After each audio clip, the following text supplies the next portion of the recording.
And who are you? My oh my, do you see what I see, Tweedledee? Oh hum hum hum, a stinking little bum, isn't she, Tweedledum? Ah, look at you. Such a tiny, little, insignificant thing. So you were just playing with us. We followed the signs and ended up back where we started. Hi everyone, in this video we take a look at Escaping Wonderland. This is a VR game where you play as Molly, a girl who finds herself in Wonderland for the first time. And this is of course based on Lewis Carroll's classic book Alice in Wonderland. Ouch! Gotta work on that landing. So this is an adventure puzzle game that plays in third-person perspective. And it's beautifully designed because you feel like you are actually looking at a miniature dollhouse, seeing basically your character moving around, which you control. And as you move through different places, which are kind of laid out one on top of the other, and if you kind of orient the level, you can actually see all the different levels that you actually pass through from the beginning. You actually have those handles, we can see one here, which allows you to control the orientation of the levels.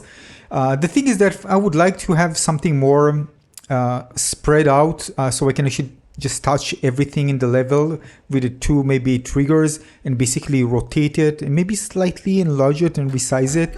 That would be even better compared to just touching them in a certain specific location.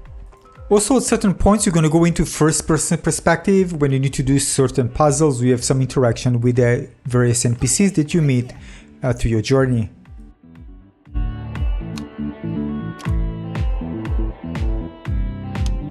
Now the game took me around 4 hours to complete, so it's a pretty short game. The puzzles themselves are not overly complicated, which means the game is very accessible for both the young age and for adults alike. As an adult, I really enjoy playing this game.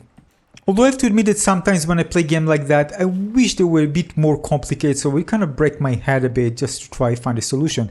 And by the way, there are also options for you to get several hints, which you can use if you don't find a solution. We're just here for the storytelling experience and you don't really want to be challenged or stuck at a certain point. Just note that even if you don't hear music, because I muted the music at certain parts, keep in mind that the entire game has music. You can disable it if you like, of course, but I highly recommend leaving it on. Also, I really enjoy all the different NPCs. Each one has their own character and it's really fun meeting different characters as you progress through the story. Parts. I've got one right here. The heart valve. I need that back. It belongs in the under engine. It belongs to me, you insolent creature. Now, regarding the puzzle, I have to admit that each one of them felt different, unique and fun. You actually have a companion as well that joins you to the journey early on, which you can actually switch between the two, which are probably similar with things like that in other games, but it works very well. Like here, for example, I needed to find a path to bring us all up and move on to the next level.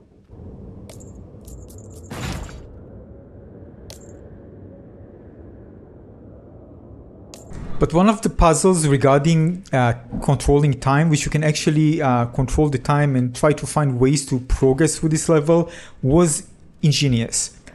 I mean, you can create a game just with this mechanic as a standalone game, something of course more complicated, and it will work amazingly well and be super addictive. I mean, just something like that you control time. When you play the game, you're gonna understand what I mean.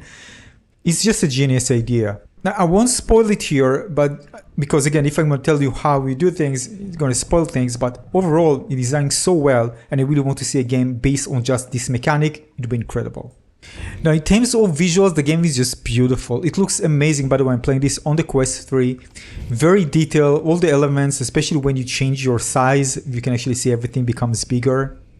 Also, it ran on the Quest 3 without any frame drops or any issues, just very, very smooth, and just a beautiful game.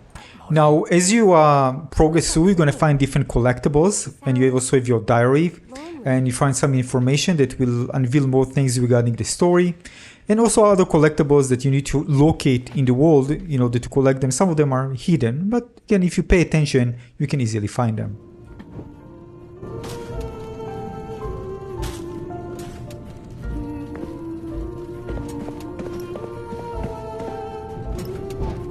Nice work, Molly. You showed those mean twins who's boss.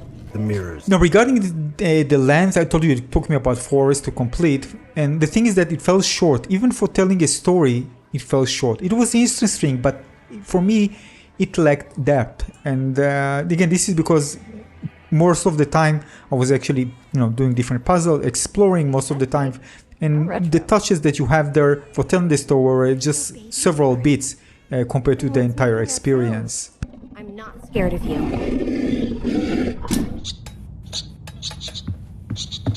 Oh, look. It's just a little bunny rabbit. This is what I was so scared of? Quantum ring. Come here, Bunny. I'm not gonna hurt you. Now, the narration of this game and voices are beautiful. Part of it, by the way, remind me of The Age of Adeline. Soft, calming, and very engaging. The chilling winds of the corrupted glade made old insecurities creep in under Molly's skin. Her greatest insecurity had always been... That's right. Molly had always felt insecure about her size. Yeah, there are also some choices that you can pick for the character to inject something regarding the personality, behavior, although it does project into the game, but not something very extensive. Just in a certain point, for example, I chose fight, which was more aggressive. So yeah, nice touch. I didn't mean to belittle you. And I swear there was somebody who sounds really like Arnold Schwarzenegger. I guess even thieves can get a hold of IDs nowadays. Welcome to the party, pal, I guess. Right? It sounds like Arnold Schwarzenegger. Anyway, the bottom line is, again, you heard things that I don't like, but the overall experience was absolutely fantastic. So much fun. This is a game that you just want to get lost a bit, a few hours just to disconnect and enjoy a little story and some fun puzzles. You're gonna get this in this game. There are no load screens here. I really like the fact you just move and you can actually move up and control the level. And just observing the level in a third-person perspective is something that I really enjoy doing in VR. It's not the first game that I have this type of experience when I control the character like that, and I just like it. And it works really well here, even better than most of the games that I play in this type of perspective.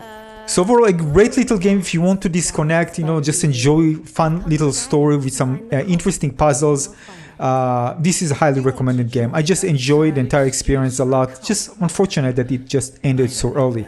And that's it for this video. Thanks for watching, everybody. Give a like and subscribe if you found this review interesting and fun. See you on the next video. Cheers. Reside just on the far side of this mire. Through the... That's one creepy looking door.